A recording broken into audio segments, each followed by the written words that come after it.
วันแห่งความสุขหัวข้อในมื้อนี้แม่นขออันใดดีขออันใดดีในลูกาบทที่11ข้อ13ทรงกล่าวว่าด้วยเหตุนั้นพวกเจ้าผู้เป็นคนชั่วก็ยังฮู้เอาของดีให้แก่ลูกของตนหลายกว่านั้นอีกจักเท่าใดพระบิดาเจ้าของพวกเจ้าผู้สถิตอยู่ในสวรรค์ก็จะประทานพระวิญญาณบริสุทธิ์เจ้าแก่ผู้ที่ขอจากพระองค์เฮาควรขอสิ่งใดจากพระเจ้าขอพระวิญญาณบริสุทธิ์เจ้าพระเยซูสอนพื้นฐานการอธิษฐานในลูกาบทที่11ข้อ2ถึง4สาวกได้เว้ากับพระองค์ว่าขอโปรดสอนพวกข้าน้อยให้ภาวนาอธิษฐานแล้วพระเยซูจึงสอนคำอธิษฐานที่เอิ้นว่าคำอธิษฐานของพระเยซูเป็นคำอธิษฐานง่ายๆแต่ควบคุมทุกสิ่งและเต็มไปด้วยฤทธิ์เดชที่นำมาใช้อธิษฐานได้ตลอดเวลา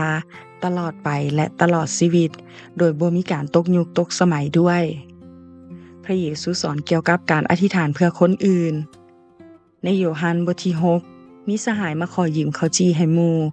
ข้าวจี่นั่นก็คือพระเยซูในโยฮันบท6ข้อ35ทรงกล่าวว่าเฮาเป็นข้าวจี่แห่งชีวิตผู้ที่มาหาเฮาจะบ่อยากเข้าจักเทื่อและผู้ที่เชื่อในเฮาก็จะบ่หิวน้ำจักเทื่อโยฮันบท6ข้อ51ทรงกล่าวว่าเฮาเป็นข้าวจี่แห่งชีวิตที่ได้ลงมาจากสวรรค์ถ้าผู้ใดกินข้าวจี่นี้แล้วผู้นั้นจะมีชีวิตนิรันดรแต่ข้าวจี่ที่เฮาให้นั้นแม่นเนื้อกายของเฮาเองซึ่งเฮาให้เพื่อว่าโลกจะได้มีชีวิตอยู่อย่าหยุดอธิษฐานทูลขอเพื่อขอความพ้นให้กับหมู่เพื่อนที่มาหาในยามเที่ยงคืนเพราะเรากำลังหิวกระหายความพ้น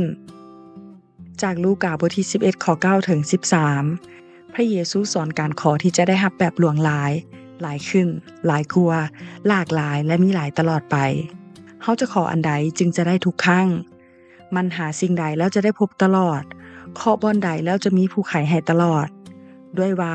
ทุกคนที่มันขอก็ได้รับผู้ใดที่มันซอกหาก็ได้พบและผู้ใดที่มันเคาะก็จะมีผู้ไขประตูให้แล้วให้ไปขอกับผู้ใดจึงจะได้ทุกสิ่งก็ไปขอจากพระบิดาเจ้าผู้ทรงสถิตอยู่ในสวรรค์ผู้ประเสริฐซึ่งมีทุกสิ่งหลายกว่าพอในโลกนี้สามารถจัดหาให้ได้ขอคิดเมื่อเฮาขอสิ่งใดจากพระบิดาเจ้าผู้แสนดีเฮาก็จะได้รับเพราะพระองค์จะให้และให้แต่สิ่งที่ดีที่สุดซึ่งก็คือให้พระองค์เองที่เป็นพระวิญญาณบริสุทธิ์นั่นเองพอเมื่อมีพระองค์อยู่ในชีวิตแล้วเฮาก็สามารถทูลขอทุกสิ่งได้ขอพระเจ้าอวยพร